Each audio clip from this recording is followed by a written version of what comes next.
So Ken, why is Ned Trickett such an important sporting hero in Australia? Ned Trickett was the first Australian ever to win a world championship event in any sport. In those days, sculling was a popular sport all over the world because most nations were based on maritime history, and therefore rowing was an important, it wasn't really a sport, it was a skill you had to have really for trade and to get from one place to another because there weren't many bridges or whatever. But sculling then became really competitive. And Ned Trickett was a very good rower, raised on the Parramatta River, and off he went to represent Australia against the world champion Joseph Henry Sadler, the famous Joseph Henry Sadler on the River Thames. And on the 27th of June 1876, when Australia was still virtually a convict colony, he defeated the Englishman, and the English press went into shock. They didn't know what to say. They were just so embarrassed. Had they known Ned Trickett was the son of a convict, imagine what would happen then. Well, it raised such excitement in Australia that suddenly Australia was proud of itself. 7 years before the famous English Ashes test and 40 years before that debacle at Gallipoli, the world heard about Australia. When Ned Trickett returned to Sydney Cove, Circular Quay, at the end of that year, in November, there were 30,000 people at the quay to greet him, and that figure per capita has never been matched, even from a visit by the Beatles or the Queen or the Pope. There's never been such a crowd gathered, and certainly not so much excitement. There were another 25,000 people just up Pitt Street on the corner of Pitt and Market Street at Punch's Hotel, because Mr Punch had sponsored the whole thing, to greet him up there. They had a horse-drawn carriage to take him up the hill, but Ned's supporters set the horses free and they towed the wagon up the hill because they were just so excited. So again, that would have been a really huge percentage of the population. It was, yeah. It was never been matched. Wow. And on many streets, soon afterwards, there was a portrait of Ned Trickett on the lampposts because Ned Trickett was everyone's favourite. Now, Ned Trickett's your great-grandfather, Jane. When do you remember first hearing about Ned? I actually heard about him when I was about 15 because the local papers were running 100 years ago today, articles in the paper. And so in 1976, they were running 100 years ago, which would have been 1876. And so every day there'd be news, updates in the local paper about what had happened 100 years ago. How did you feel as a kid? Yeah, pretty proud, very proud actually. And I think that pride has grown as I've learnt more about him. And I think the family were a little bit quiet about him. They didn't really celebrate him too much early on. So Ken, what about for you? When did you kind of first hear about or know about Ned Trickett? When his beautiful memorial at Uralla Cemetery was vandalised. I didn't know about it until that happened. And that was a very malicious act, unfortunately. And luckily, council agreed and the Trickett clan agreed that memorial should come to the museum here where it would be safe. And it's here now. So we'll fill out a bit more of Trickett's story in a minute, but why is the memorial in Uralla? Now, Uralla's northwest New South Wales is not a particularly large place. Why here?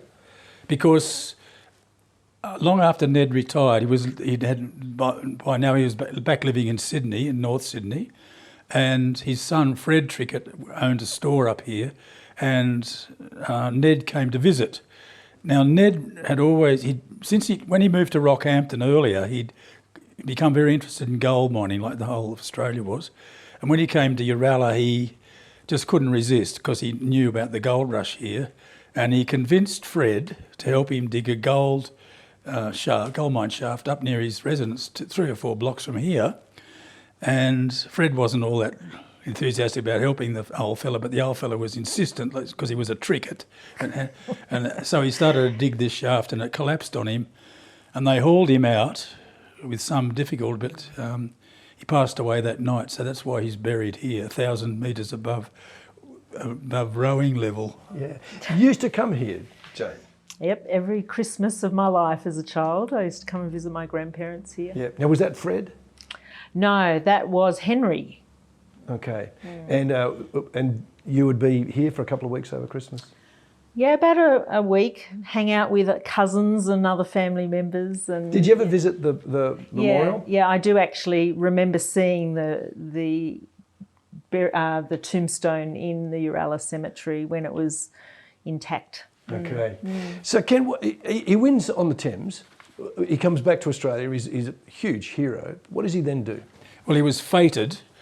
That means celebrated incredibly. And they built a hotel for him on the corner of Pitt and Park Street, I think, called Trickett's International Hotel. It's still there. It's protected by heritage law.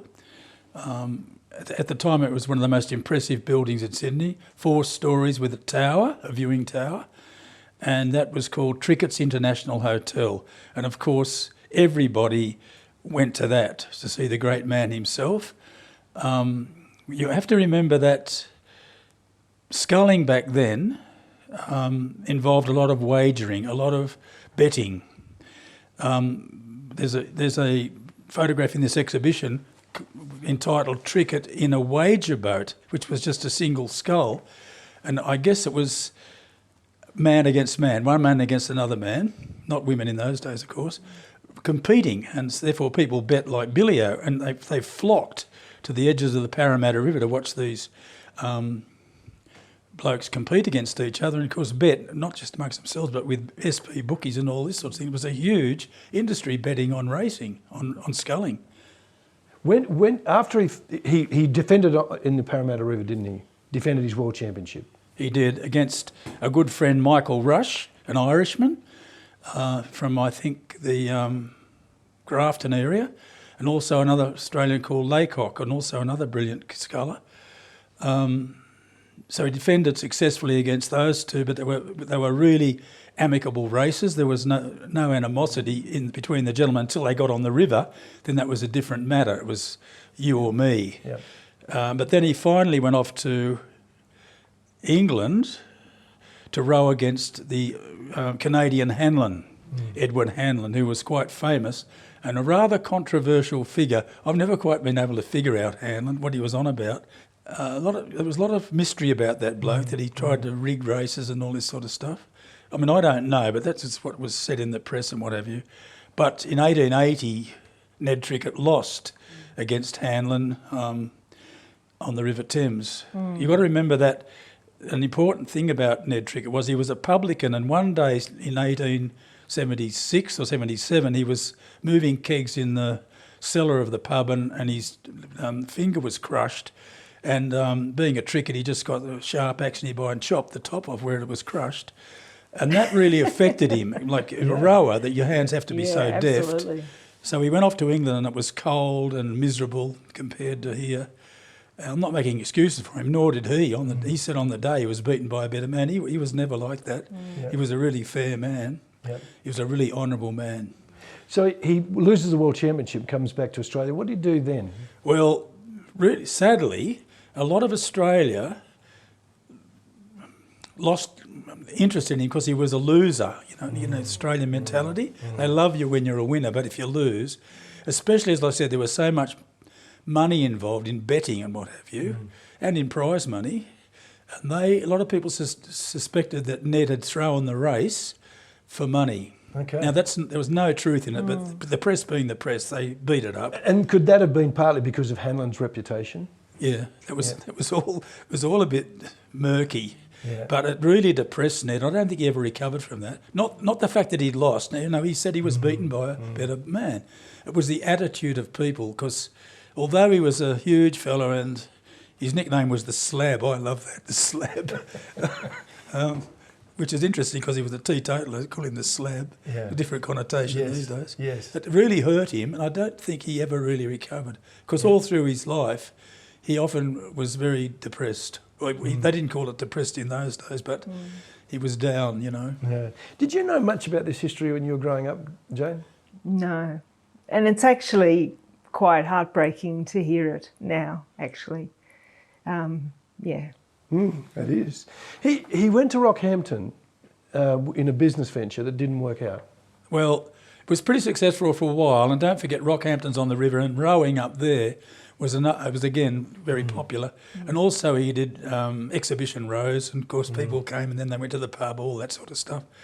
And it was going fairly well. It was the pub, I think, was called the Oriental, but he changed the name to Trickett's Hotel, as you would. And then came the big depression of the 1890s, and of course Rockhampton went belly up because so much money invested in gold mines was borrowed, and so people took a great risk in the gold mining business, and a lot of them folded. And I know Trickett lost some money in those ventures, but he came back to Sydney destitute. He was really down. But I mean, so much of the world population was shattered by what happened. No fault of their own, but down they went. And poor Ned came back to Sydney, having been fated in Sydney and loved, to find that no one was particularly interested in him. And there he was, wandering the streets looking for a job just like everybody else. A world champion now walking the street looking for a job. How would you feel?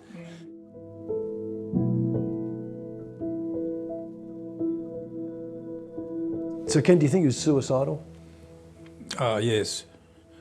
And I think that's what, ironically, that's what saved him, oddly, because he was walking down the street one night and it was at a real low, and on the corner was a Salvation Army meeting, like the open air meetings they used to have, and no one ever knocked an open air Salvation Army. Even the biggest drunk in the world would never let his tongue loose because everyone respected them. Anyway, he was virtually sitting on the gutter and in the dark, and he looked up to the corner and there was light, which is sort of almost a metaphor. Yeah. And he got up and walked up and listened to the speaker, and there were some biblical quotes in the fella's talk that really registered with him. And he spoke to them, and they arranged an interview for the next day with one of them, who happened to be a solicitor, I think, in a Sydney office. And Ned was impressed. He went in, and instead of sitting in the comfortable chair behind the desk, the solicitor came around and sat in an ordinary chair next to Ned. Now, he didn't have to do that, but Ned took to this, and the fellow was so decent that he knew of Ned's history, or found out that day for sure, found out who he was, because he would have had no idea. And he ended up getting a job as a customs officer at Moama down on the Murray, and a customs officer was a very low paid job, but it was something. And it restored Ned's pride. He got a uniform, which is ironic, but you could see it in the photograph there in the exhibition. You could see he's got his chin back up and all this. So off he goes to Moama and left his family back in Myrtle Street in North Sydney, and with no view of the water, I might add.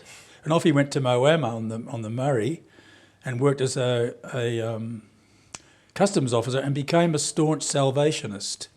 And he spoke often, and with the name Ned Trickett, people came to hear him, and he was such a empowering speaker. He again found some sort of fame, not that he sought that. And he said that finding Jesus was far more powerful than the thrill he ever got from being the world champion on the river. Wow. As bluntly as that.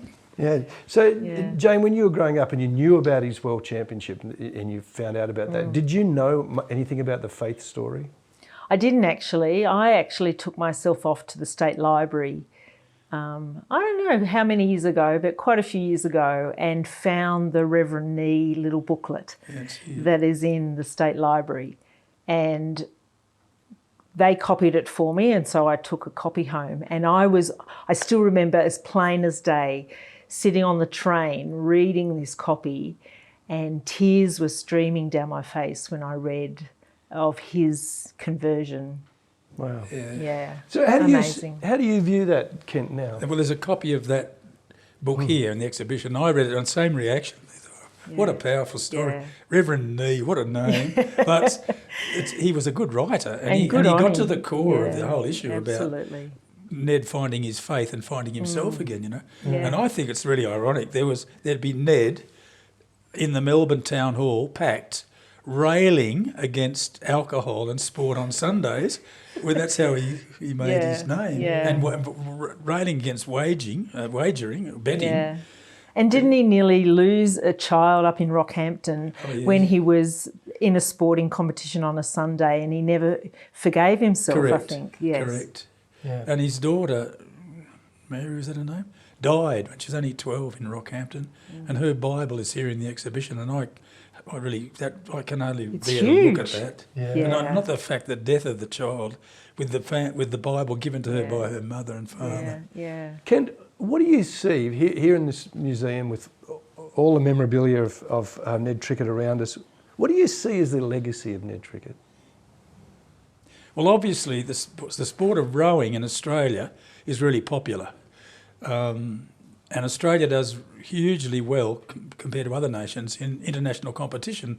It's we always go off to Olympics and come back with a bag full of medals, and that gives people a lot of pride. Now, I've never believed in rowing because I don't believe in a sport where you're going backwards. I don't understand that. But I can see the thrill of it, especially with team rowing. But the individual rowing must have been just so dynamic, man on man, with sometimes just a bare few inches between the prow, is that what it's called, of the skiff, the boat?